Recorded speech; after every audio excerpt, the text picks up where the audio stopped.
देखो यार, दिवाली का टाइम आ रहा है और इस टाइम पे बहुत से लोगों के मन में ये चीज़ें आती हैं कि कुछ ना कुछ बिजनेस स्टार्ट करें, चाहे वो बेचारे बेरोजगार हों या फिर वो बिजनेस खुद का स्टार्ट करना ही चाहते हैं, या फिर बहुत सी सारी चीज़ें हैं कि जैसे कि आपके माइंड में ये सवाल ज़रूर आता होगा कि फायर क्रैकर्स यानी कि पटाखों का बिजनेस कैसे स्टार्ट करें। तो इसके लिए अपन को प्रोसीजर की बात होती है कि क्या प्रोसीजर होगा, कैसे स्टार्ट कर लें, मतलब कोई परमिशन वगैरह भी चाहिए होती है, लाइसेंस वगैरह भी बनवाना पड़ता है। तो कितने पटाखों में लाइसेंस बनवाना पड़ता है, कितना अपन ऐसे ही कर सकते हैं। ओवरऑल कहा जाए तो आखिरकार पटाखे का बिजनेस स्टार्ट करने के लिए हमें क्या क्या चीज़ों की ज़रूरत होगी, क्या क्या मेंटली और फिजिकल हर तरीके से हमें क्या सपोर्टिव चाहिए, सारी चीज़ों के बारे में आज की इस वीडियो में बात करेंगे। और ये पटाखे का बिजनेस ना केवल दिवाली के टाइम पे ही सक्सेसफुल होता है, और ये एवरग्रीन कह सकते हो, क्योंकि लोगों को जैसे बर्थडे है, शादी है, सारी चीज़ें होते रहते हैं, तो इन सारी चीज़ों के लिए ज़रूरत पड़ती रहती है। ठीक है, तो मैं इस वीडियो में आपको केवल एक छोटी सी शॉप की बात नहीं कर रहा हूँ, बड़े लेवल पे अगर आप स्टार्ट करना चाहते हैं तो कैसे स्टार्ट कर सकते हैं, इस पर अपन आज बात करेंगे। तो चलिए फिर शुरू करते हैं आज इस वीडियो को। नमस्कार दोस्तों, मेरा नाम स्वागत है आप सभी का आपके अपने यूट्यूब चैनल सरदार जी एजुकेशन में। तो देखिए, जैसे कि मैं बात कर रहा हूँ बिजनेस स्टार्ट करने के लिए सबसे पहली चीज़ तो आपको श्योर होना चाहिए कि क्या आप इस बिजनेस को इन फ्यूचर लंबे समय तक ले जा पाएंगे कि नहीं। क्या ये आप एक्चुअल में दिल से कर रहे हैं या फिर केवल मजबूरी से कर रहे हैं। अगर मजबूरी से कर रहे हैं तो ऐसा नहीं हो पाएगा, क्योंकि जिस दिन तक आपकी मजबूरी रहेगी उतना ठीक है, लेकिन इसको करने के लिए मेंटली आप माइंडसेट आपका बिल्ड होना चाहिए, माइंडसेट होना चाहिए बिजनेस करने का। ठीक है, क्योंकि यहाँ आपको बेनिफिट भी मिलेगी और लॉस भी जाएगा। ठीक है, बिजनेस का यही एक रूल होता है कि रिस्क लेने की क्षमता तो फिर घुस जाओ।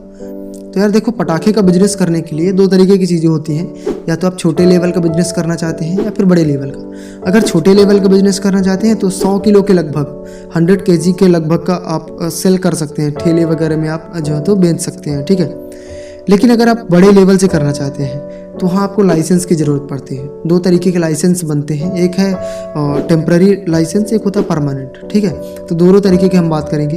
हालांकि जो फायर क्रैकर्स हैं कई जगह बैन हो चुके हैं, ठीक है, कई जगह बैन होते हैं लेकिन कई जगह चलते हैं। तो उनमें क्या होता है, ग्रीन क्रैकर्स केवल अलाउड रहते हैं और सभी क्रैकर्स अलाउड नहीं रहते हैं। ग्रीन क्रैकर्स क्या होता है, अपन किसी भी फेस्टिवल वगैरह में, किसी कहीं खुशी का माहौल है तो वहाँ अपन यूज़ कर सकते हैं। ठीक है, इतने ज़्यादा हार्मफुल नहीं होते हैं।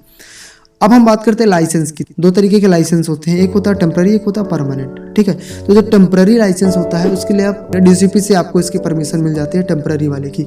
परमानेंट के लिए आपको एससीपी जाना पड़ता है कॉमर्शियल शॉप के लिए। ठीक है, अब बात करें कब मिलेगा, तो इसके लिए आपको ज़रूरत होती है कि जो आपकी शॉप होगी, कुछ शर्तें होती हैं जो कि आपको खुद बताते हैं, एक फॉर्म मिलता है आपको।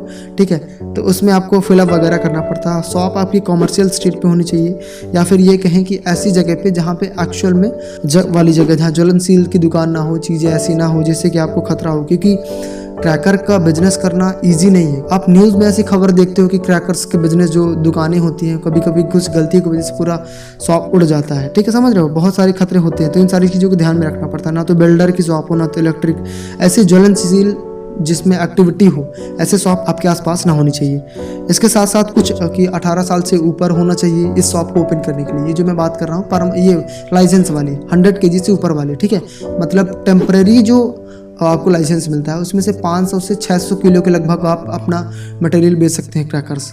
और अगर आपको उससे ऊपर जाना तो परमानेंट आपको लाइसेंस बनवाना पड़ता है। कैसे मिलेगा, इसके लिए सारी चीज़ें प्रोसीजर होती है। एप्लीकेशन फॉर्म डालना, एफिडेविट बनवाना पड़ता है, फोटोज़ वगैरह, आईडी वगैरह सब डालना पड़ता है। ठीक है, जितने भी डॉक्यूमेंट है सारी चीज़ें दे करके आप जाकर के पास के डीसीपी से जाके बनवा सकते हो, मिल जाएगा आपको लाइसेंस।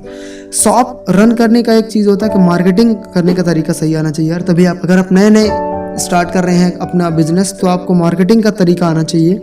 और सब कुछ डिपेंड करता है आपके स्वभाव पर कि आपका स्वभाव कैसा है। क्योंकि मैंने देखा है, एक मेरे दोस्त की शॉप है मोबाइल शॉप की, जो वो मोबाइल शॉप, 2 मोबाइल शॉप है इनकी। ठीक है, अच्छा खासा रन कर रहे हैं, लेकिन उनका स्वभाव सही नहीं है। इसकी वजह से बिजनेस भी सही उनका चल नहीं पा रहा है। वो उनके पास तरीका नहीं है, सेंस नहीं है कैसे ग्राहक से बात करनी है। तो आपके अंदर लहजा होना चाहिए कि ग्राहक से कैसे बात करनी है यार। ठीक है, बहुत इंपॉर्टेंट चीज़। और अगर आप नए नए बिजनेस आपने स्टार्ट किया है तो आपके अंदर ये होना चाहिए कि डिस्काउंट ऑफर वगैरह, जिससे कि मार्केटिंग होती रहे आपकी। ठीक है, कहा जाए तो मार्केटिंग के सारे दांव पेज आपको खेलने हैं। और एक चीज़ और कि अपने बिजनेस पे, अपनी दुकान पे वही चीज़ें आप सप्लाई करवाएं जो कि एक्चुअल में चल रहा है। ठीक है, रनिंग में हो, या नहीं कि ऐसा प्रोडक्शन करवाएं जो कि रेयरली यूज़ होता है। ठीक है, अब मतलब जैसे सुतली बम हो गया, रॉकेट वाला जो होता है। ठीक है, तो ये सारी चीज़ें ज़्यादा रन करती हैं। तो मतलब कहा जाए तो जो चीज़ें रनिंग में है वैसी चीज़ें आप अपनी शॉप में रखें। और ख़ासतौर पे वो चीज़ें जो कि बच्चों के लिए ज़्यादा हार्मफुल ना हो, लेकिन बच्चे उन्हें पसंद करते हो, ऐसी चीज़ें ज़्यादा रनिंग में होती हैं। ठीक है, और बजट की अगर हम बात करें इसमें कितना बजट लगेगा, तो लगभग 50 से 60 हज़ार का कम से कम आपके पास बजट तो होना चाहिए। और अगर हम प्रॉफिट की बात करें तो 30 to 40% का प्रॉफिट इस बिज़नेस में आपको हो जाता है। ठीक है, तो अगर आप स्टार्ट करना चाहते हो तो आप स्टार्ट कर सकते हैं। इन चीज़ों को आपको याद रखना पड़ेगा, लाइसेंस वगैरह ले लेना। ठीक है, ऐसी जगह चुनना जहाँ की आपको कस्टमर मिले। ठीक है, और ऐसी भी चीज़ें होनी चाहिए कि आसपास कोई आपको खतरा ना हो, क्योंकि ये बहुत बड़ी चीज़ होती है इन चीज़ों का, क्योंकि खतरे से खाली नहीं है पटाखों का बिजनेस करना। तो बस ऑल द बेस्ट, लगे रहो और ऐसे ही व्यापार से संबंधित बिजनेस से रिलेटेड आइडियाज़ पाने के लिए चैनल को सब्सक्राइब करें। मिलते हैं नेक्स्ट वीडियो में किसी नया टॉपिक के साथ। तब तक के लिए अलविदा। जय हिंद, जय भारत।